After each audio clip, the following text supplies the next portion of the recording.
Deep in a cave in northern Spain, at the bottom of a 13-meter shaft that fills with mud in winter, there is a skull. It belonged to someone who died around 430,000 years ago. Above the left eyebrow, there are two holes. Small, round, close together. And the thing about those two holes is the thing that should make the back of your neck go cold. Bone breaks in predictable ways. A fall, a rock slide, a kick from a startled animal, each leaves its own signature, and researchers know how to read them. But these two wounds match each other. Same shape, same angle, made by the same object, striking twice. Nature does not aim. Nature does not strike the same spot twice on purpose. Someone did this. Someone stood close and chose to. We call it murder. But that word is doing an enormous amount of work, because killing on its own is one of the oldest things in the world.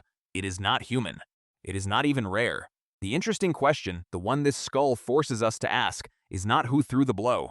It is what everyone else did the moment they understood what they'd just seen. Watch a chimpanzee troop long enough and you will see it.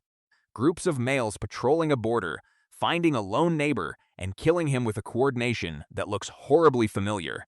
Jane Goodall documented years of it, so our oldest cousins already know how to take a life. Killing came pre-installed, which means the first murder didn't introduce death to the world. It introduced a witness. Picture the band that lived around that Spanish pit.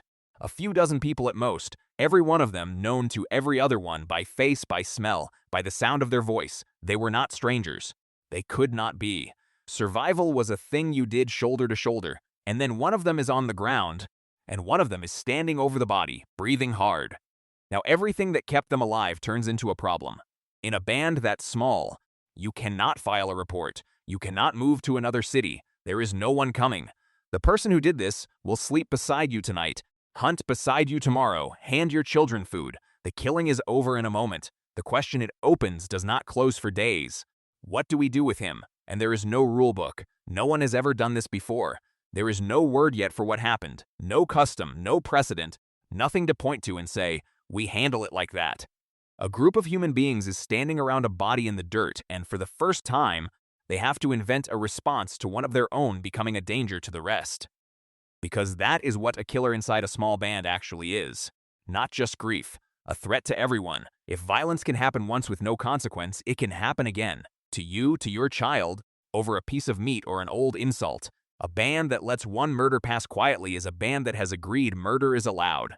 And a band that is agreed to that does not last. The anthropologist Christopher Boehm spent decades studying how small foraging groups keep order, and he noticed something striking. They are fiercely, almost obsessively equal. No one is allowed to become a tyrant, a bully, a danger. And the way they enforce it, the leading explanation, well supported though impossible to prove for the deep past, is collective. The group together decides, not one judge, all of them. So the response to the first murder may not have been revenge. Revenge is one person. This was something new, a whole group looking at a death and reaching, between them, a shared verdict. This was wrong. That sentence, spoken in some language we will never recover, is one of the most important things our species ever said. It is the moment killing split in two. On one side, killing that the group could live with, defending a child, defending the band, the hard arithmetic of survival. On the other, killing the group could not forgive. The difference between the two was never in the act. A blow is a blow. The difference lived entirely in the minds of the people watching. Murder was not invented by the killer. It was invented by the witnesses. Once a group decides a killing cannot stand, they are left with only one way, in that world, to answer it. To protect everyone from the one who killed, the group may have had to kill him too, together, deliberately. Which means the very first act of something like justice was, itself, a death, a killing the band agreed was right. Sit with that for a moment. A circle of people, every one of them frightened, every one of them grieving, every one of them complicit. Not a mob, a decision. Each of them carrying a piece of it so that no single person had to carry all of it. They did not have courts or laws or gods telling them the rule. They had each other and a body and the unbearable need to agree on what it meant. And they did not only punish. Down in that Spanish shaft, the bones of more than 24 people were found together, and many researchers think they did not fall there by accident. They may have been carried deliberately and placed.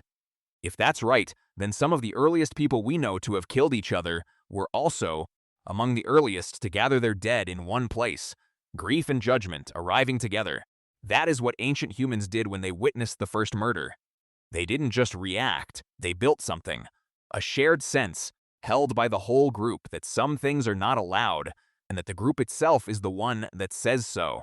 Strip away the wigs and the statues and the marble columns, and that is still all a courtroom is. People agreeing, out loud, on what a death means. You carry the result of that meeting in your body right now, that flush of heat when you watch something cruel and unfair. That instinct that says someone has to answer for this.